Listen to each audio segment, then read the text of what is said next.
চরমনার ইসহাক রহমাতুল্লাহের ঘটনা শুনছি।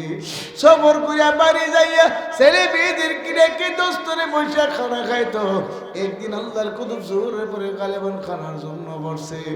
দস্তর বিছায় প্লেট নিয়ে বসছে, খানা আসতে দেরি হইতে আছে। হুজুর বলছিল, বাবা ফজল করিম তোমরা বসো, দেখি তোমার আম্মাজান কেন দেরি করতে আছে। হুজুর হাঁটতে হাঁটতে পাক করে দরজার সামনে যাইয়া দেখে হুজুর বিবি চুলার আগুনের দিকে ছায়া ছায়া কান্দে।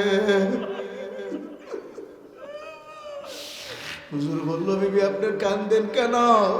লাকড়ি চুলা পাক করতে কষ্ট এজন্য কান্দেন নাকি? হুজুরের বিবি বলছিল, হুজুর আমি এজন্য কান্দি না, আমি কান্দি আগুনের দিকে তাকাইয়া। দুনিয়ার আগুন তো জাহান্নামের আগুনের তুলনায় একেবারে নগণ্য।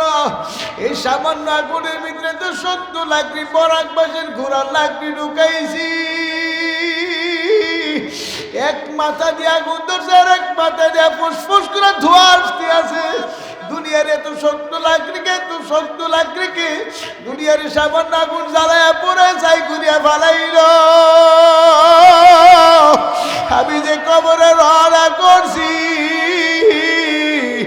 আমার কবরে যদি জাহান্নামের আগুন ভরিয়া যায়, হুজুর আমি কেমনে জাহান্নামের আগুন সহ্য করব? এই জাহান্নামের ভয়ে আমি কান্দি।